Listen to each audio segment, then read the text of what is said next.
Hello everyone, back to my channel Abida's রান্নাঘরে সকলকে স্বাগত। আসসালামু আলাইকুম। কেমন আছো বন্ধুরা? আশা করি আল্লাহর রহমতে ভালো আছো। আমিও ভালো আছি। আজকে আমি তোমাদের সঙ্গে শেয়ার করব মাছের বড়া বা পকোড়া রেসিপি। মাছের বড়া পকোড়া রেসিপি তৈরি করার জন্য এখানে আমি রুই মাছের 4টি পিস নিয়েছি আর নিয়েছি ল্যাঞ্জা। এখন এগুলোকে আমি সামান্য পরিমাণে পানি দিয়ে বয়েল করে নেব। আর এর ভিতরে অ্যাড করে দেব সামান্য একটু লবণ এবং হলুদের গুঁড়া।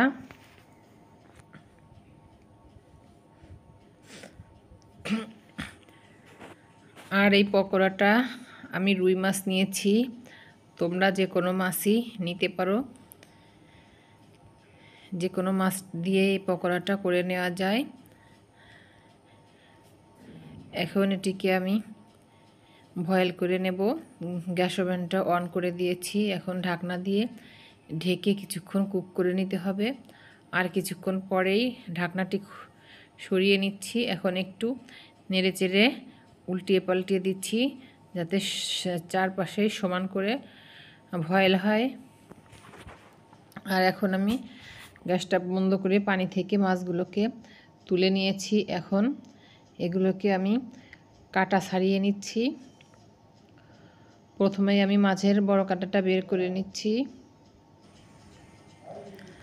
বড় কাঁটাগুলো বের করে নিব। তারপরে যে ছোট ছোট কাঁটা থাকবে সেটাও বেছে নিতে হবে খুব সুন্দর করে, তা না হলে যখন পকোড়া খাবো কাঁটা গলায় বেঁধে যেতে পারে।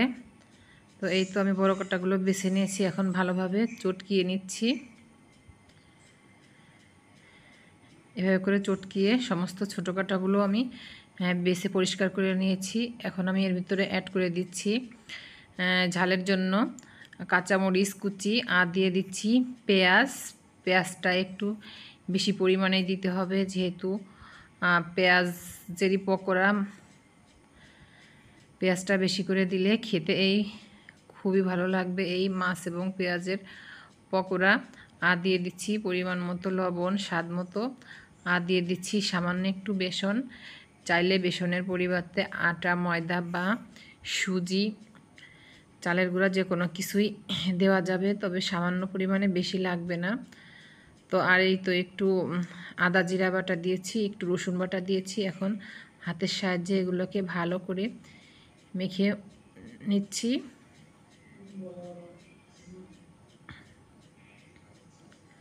ভালো করে বেশ কিছুক্ষণ সময় ধরে এটিকে সুন্দর করে মেখে নিতে হবে।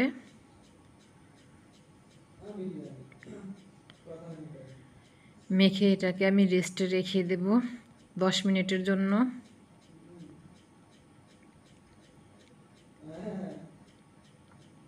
মেখে নেওয়া হয়ে গেছে। এখন বাটিটা একটি সাইডে সরিয়ে দিচ্ছি। আর এদিকে আর একটা বাটিতে আমি শুধু পেঁয়াজ এবং বেসন দিয়ে করেছি। মানে এটা ছোট ছেলের জন্য। মাছ বেশি একটা পছন্দ করে না মাছে ধরতে। মনে করো যে তার মাছেতে অ্যালার্জি আছে এমন ভাব করে, মাছ খেতে চায় না। এজন্য তার জন্যই যে আলাদা করে আমি পেঁয়াজও করে নেব। এই তো দুটোই মাখানো হয়ে গেছে। এখন আমি ভাজার জন্য গ্যাস ওভেনটা অন করে একটি কড়াইতে তেল দিয়ে দিয়েছি। আর তেলটাকে গরম হলে আমি আস্তে আস্তে পকোড়াগুলো তেলের ভিতরে ছেড়ে দেব। আর অবশ্যই তেলটা একটু ভালো করে গরম করে নিতে হবে, তা না হলে মাছের পকোড়াটা ভালোভাবে উঠতে চায় না।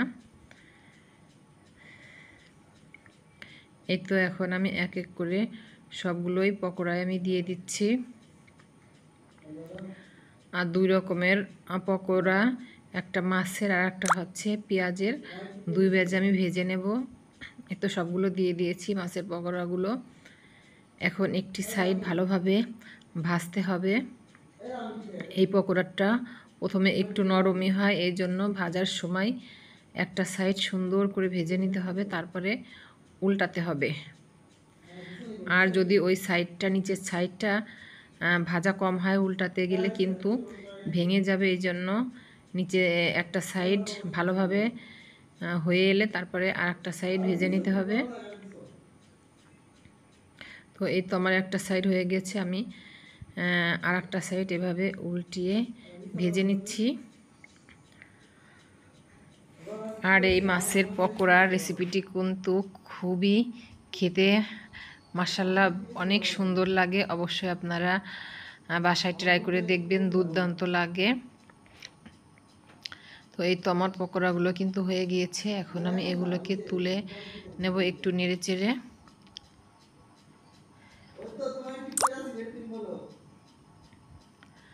তুলে নিচ্ছি ছাঁকনির সাহায্যে। আর এই পকোড়াটি এতটাই সুন্দর লাগে, যে কোনোভাবে এটা ভাত বা পোলার সঙ্গে কিংবা ইফতারিতে কিংবা বিকালের নাস্তায় যে কোনো সময় এটি খাওয়া যাবে। আর আমি একটি পকোড়া ভেঙে দেখাচ্ছি কতটা সুন্দর হয়েছে।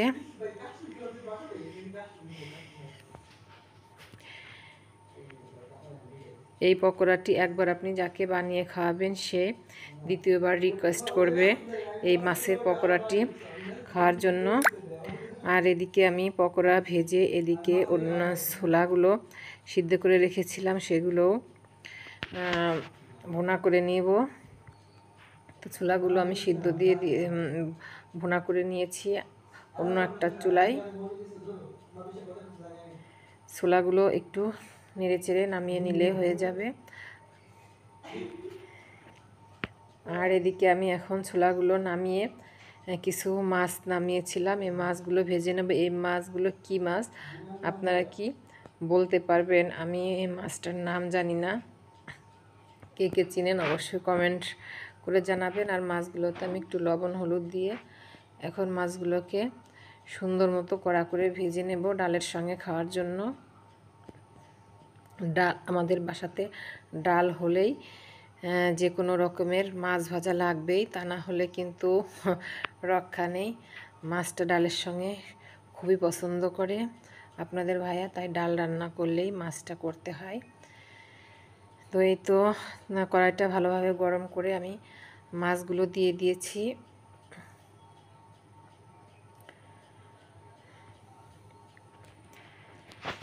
আর এই মাছগুলোর নাম আমি জানি না, এই প্রথমেই এনেছে এই মাছগুলা। এখন মাছগুলোর নিচের সাইডটা হয়ে গিয়েছে, এখন উল্টিয়ে দেব। উল্টিয়ে আর একটা সাইডও খুব সুন্দর করে মুচমুচো করে ভেজে নেব। আর গরম ভাতের সঙ্গে এই মাছ ভাজা হলে আর তো কোনো কথাই না, একবারে জমে যায়, অসাধারণ লাগে খেতে।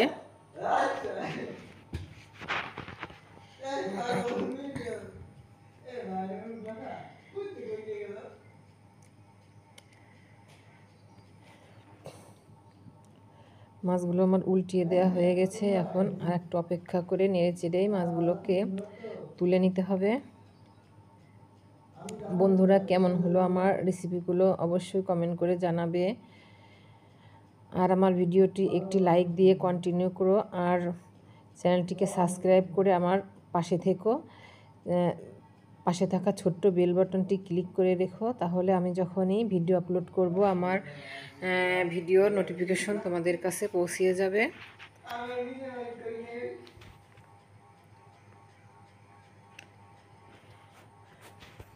এই তো মাছগুলো আমি তুলে নিয়েছি একটি সার্ভিং প্লেটে। আজকের মতো নিচ্ছি বিদায়, দেখা হবে পরবর্তী এপিসোডে। আল্লাহ হাফেজ।